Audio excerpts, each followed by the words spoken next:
Дараагийн мэдээлэл танилцуулъя. За Оросын холбооны улсын шүүх Талибаныг террорист бүлэглэлийн харж хасаалтаас хасах ийм шийдвэрийн талаар хэлэлцэх гэж байна. За Оросын холбооны улсын прокуророос тавьсан хүсэлтэд үндэслэж тухайн хэлэлцүүлгийг хийх болсон гэж мэдээлэл хийж байна. За тухайн шүүхийн хэлэлцүүлэг бол 4 сарын 17-ны өдөр хаалттай байдлаар хэлэлцэгдэх юм байна. За Талибан хөдөлгөөний хувьд бол 2003 онд бол Оросын холбооны улс Талибаныг өөрийн хоригдсон террорист байгууллагын жагсаалтанд оруулсан. За тэгсэн хэдий ч бол сүүлийн үед исламын энэ хөдөлгөөн, исламын шашны энэ хөдөлгөөнтэй бол үе шаттайгаар харилцаагаа нэлээд сайжруулах орлогыг Оросын холбооны улсын зүгээс хийж байгаа. За тухайлх юм бол Оросын холбооны улсын ерөнхийлөгч Владимир Путин өнгөрсөн 7 дугаар сард Талибууд бол терроризмын эсрэг тэмцэлд Оросын холбооны улсын чухал холбоотон гэж мэдэгдсэн. Яагаад гэвэл 2024 оны 3 сард Москвагийн концертын их танхимд 140 гаруй хүний амь насанд хүрсэн ийм террорист халдлага болсон. За үүнийг бол ISSK гэдэг байгууллага бол өөртөө хүлээсэн. Гэтэл бол Талибаны засгийн газар бол энэхүү исламын Хорсон улс буюу ISSK-тэй бол гол өрсөлдөж, за энэхүү жихадист бүлэглэлийн эсрэг бол олон жилийн туршид тэмцээр ирсэн. Тийм учраас бол тухайн бүлэглэлийн эсрэг тэмцэхэд бол Оросын холбооны улс зайлшгүй холбоотон бол Талибан гэж үзэж байгаа юм байна. За мэдээж хэрэг бол Талибан Оросын холбооны улсын харилцаа бол түүхийн нэлээд эдрэттэй ийм нөхцөлийг туулсан байдаг. За 1980-ад онд бол зөвлөлт холбоот улс Афганистан руу халдан давталсан. За энэ үед бол зөвлөлтүүдийн зөвлөлтийн айрам цэрэг бол гол тэмцэж байсан хүчин бол Талибан байсан. Харин 2021 онд бол Америкийн нэгдсэн улс Афганистанаас цэргээ гаргасан. За үүний дараагаас эхлээд бол Оросын холбооны улс Талибантай харилцаагаа нэлээд эерэг байдлаар хөгжүүлж эхэлсэн. За үүнээс өмнө бол бас Талибаны хөдөлгөөний гишүүдэд хориг тавьсан байсан ч гэсэн Кремлийн урилгаар Афганистаны асуудлаар хилцээ хийхээр бол бас Талибаны төлөөлөгчд Оросын холбооны улсад бол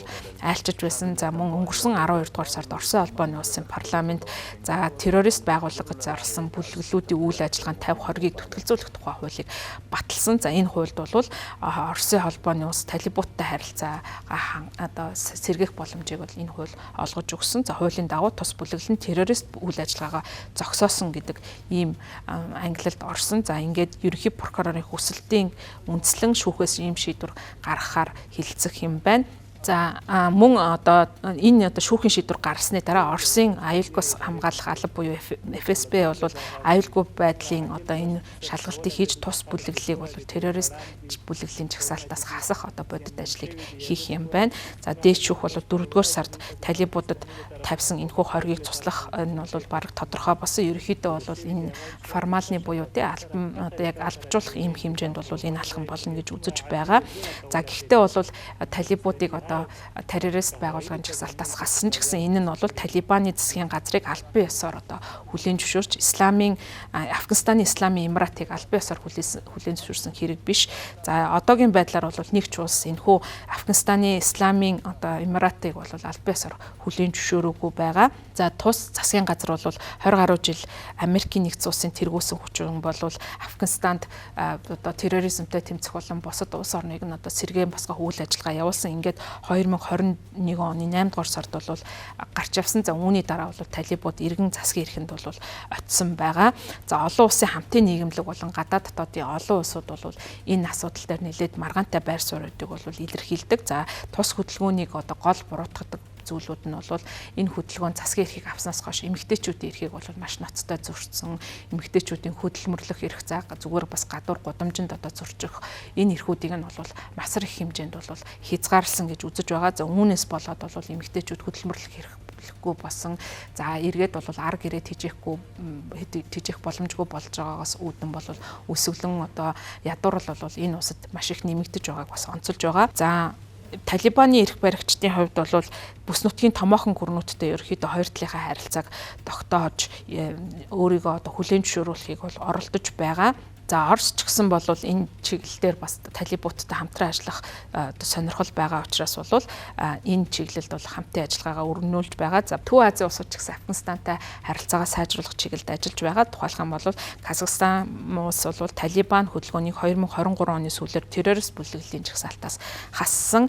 За мөн сүүлийн саруудад бол ерөнхийлөгч Дональд Трампын удирдлагын доор Талибууд болон Америкийн нэгдсэн улсын хооронд бол яриа хэлцээ явагдаж байгаа. За энэхүү яриа харилцааны гол одоо агуулга нь бол хоригдлуудыг суллах, солилцох ийм замаар бол харилцаа хамтын ажиллагааг бас хөгжүүлэхийг оролдож байгаа. Гэхдээ одоогийн байдлаар ямар ч улс бол энэхүү улсын засгийн газрыг одоогийн засгийн газрыг хүлээн зөвшөөрөхгүй байна. За энэ чиглэлд бол одоо цаашдаа улс орнуудын хандлага ямар байхаас шалтгаална, дараагийн бусад улсууд ямар бодлого баримтлах нь бол шийдэгдэх ийм магадaltaй байна. За ялангуяа их гүрнүүдийн байр суурийг одоо харсны үндсэн дээр улс орнууд ямар байр суурь баримтлахаа бол тогтоохоор ажиллаж байгаа юм байна.